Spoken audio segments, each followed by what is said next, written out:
सदर आरिफ अलवी आईनी दायरे में रहे। इमरान खान जे चवण ते कठपुतली न थे। इमरान खान के खत लिखो त पाकिस्तान के 190 मिलियन पाउंड वापस करे। इमरान खान टहरियान खान के धी तस्लीम करे। तोशाखाना फॉरेन फंडिंग जो अदालत में जवाब दे। आईन कानून टोड़ींदड़ आईनी ओहदे ते मढ़ियल आहे। वफाकी घरू वजीर राणा सनाउल्लाह जो बयान।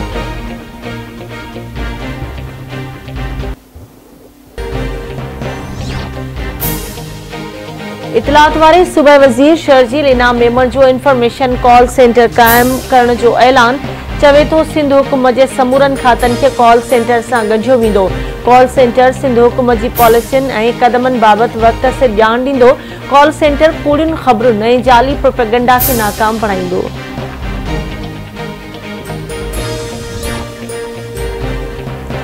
इमरान खान के भाणे जे हसन नियाज़ी जी कोयटा जी अदालत ज़मानत मंजूर करे वरिती। पुलिस पारां हसन नियाज़ी के जुडिशियल मैजिस्ट्रेट 3 जी अदालत में पेश कयो वियो।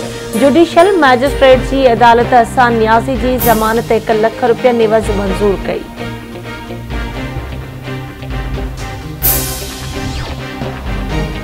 उमेरुबाब चांडियो जे 3 घर भातियुनि जे क़त्ल केस जी ॿुधणी 8 अप्रैल ताईं मुलतवी। मॉडल क्रिमिनल ट्रायल कोर्ट जे जज हाफिज़ अताउल्लाह शेख जी अदालत में उमेरुबाब चांडियो जे 3 घर भातियुनि जे क़त्ल केस जी ॿुधणी।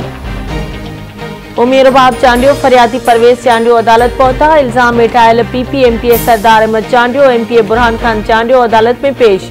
गिरफ्तार जवाबदार उन वक्त जो SHO करीम चांडियो अदालत में पेश। फरियादी धुर उमेरुबाब चांडियो ऐं ॿिनि जवाबदारनि जा वकील न पहुचण करे केस जी ॿुधणी मुलतवी कई वई। उमेरुबाब चांडियो चवे थी, मां इंसाफ़ घुरां थी, मूंखे तारीख़ ॾेई घर मोटायो वञे थो। 5 सालनि खां असां उम्मीद रखी अदालतुनि में अचूं पिया। चीफ जस्टिस के नोटिस वठणु घुरिजे।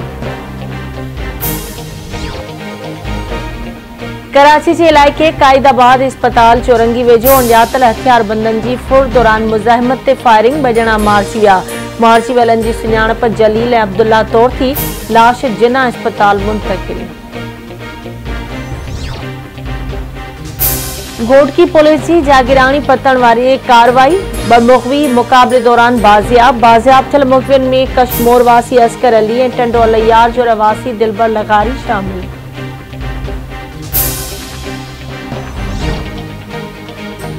लाड़काने में पुलिस जूं मुनशियात फरोशन खिलाफ कामयाब कार्रवाइयूं। वॾी मिक़दार में शराब हथ। ASP हैदरी अतीक रहमान दड़ी थाने जी हदुनि में 3 मुख़्तलिफ़ हंधनि ते छापा हया।